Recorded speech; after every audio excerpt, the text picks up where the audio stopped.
Alors bonjour, bienvenue chez moi. Bon, je ne suis pas un expert pour parler, je crois que j'écris beaucoup mieux que je ne parle. Alors surtout en direct. Alors je voulais simplement vous dire, je ne serai jamais Jean-Luc Reichmann, ni Coé, j'ai pas de prétention. Il y avait Laurent Baffy, maintenant il y a Vincent qui bafouille de temps en temps, ça arrive. Alors, Vincent qui bafouille. Et je voulais vous présenter un petit peu ce que j'avais comme matos, parce que c'est un petit peu ma passion quoi. Et voilà. Alors je vais commencer par les haut-parleurs. Ici, nous avons les deux enceintes principales, les deux enceintes avant, c'est de marque Klipsch, c'est américain.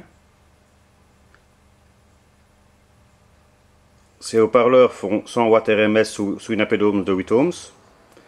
Le rendement fait 95 décibels, ce qui veut simplement dire que bon, il n'y a pas besoin d'avoir un ampli puissant, ou si on a un ampli puissant, pas besoin de le pousser à fond pour faire décoller les membranes. Plus le rendement est haut, moins les membranes ont du mal à bouger.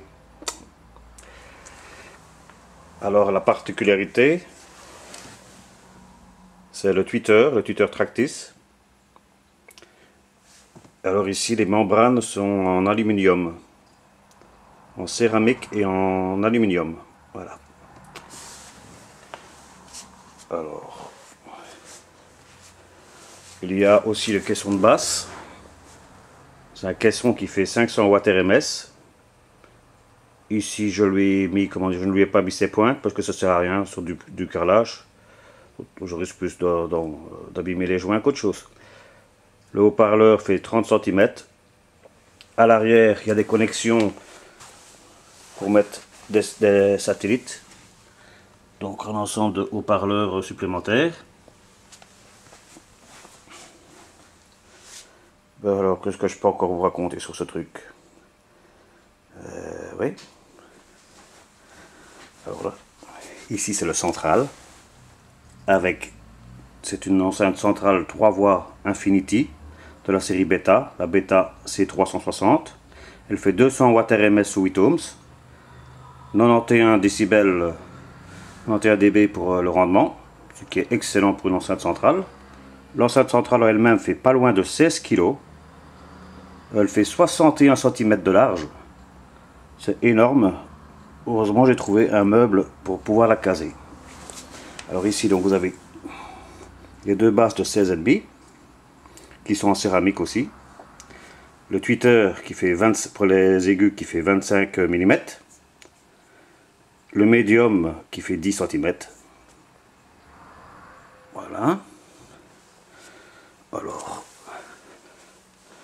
voici donc la seconde principale. Avec la possibilité pour toutes les enceintes de mettre des connexions qu'on voit ici de type banane. Ce sont des bornes à visser, c'est très pratique parce que bon, d'abord on n'a pas besoin chaque fois de dévisser les bornes chaque fois. Ça peut accepter du câble de forte section, jusqu'à 4 mm, 2 x 4 mm de section. Ce qui permet d'ailleurs de véhiculer un meilleur son, plus le câble est épais. Voilà. Alors derrière on a aussi des Infinity Beta, les C20. Elles servent pour les arrières. On a ici le même 25 mm qu'on retrouve sur la centrale et le même 16,5 qu'on retrouve sur la centrale aussi pour les basses. Ces enceintes résistent à plus de 150 watts RMS ou 8 ohms. Voilà. Et possèdent aussi des connexions banales que bon, je vais pas pousser les murs malheureusement. J'ai beau pousser la porte, les murs, vous ne les verrez pas. Voilà, une étagère, c'est très beau. La deuxième, et voilà. Alors, bon, ça c'est le canapé. Vous ne fiez pas aux traces de pattes de chien. Là, c'est le catalogue 3 Suisses, parce que 3 Suisses ici, c'est pas ce qui manque.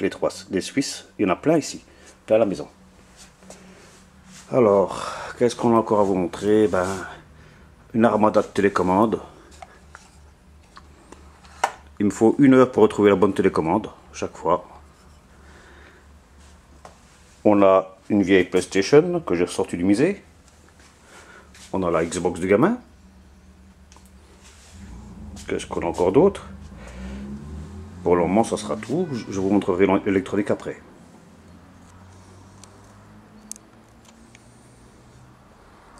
Ah, attention, tac.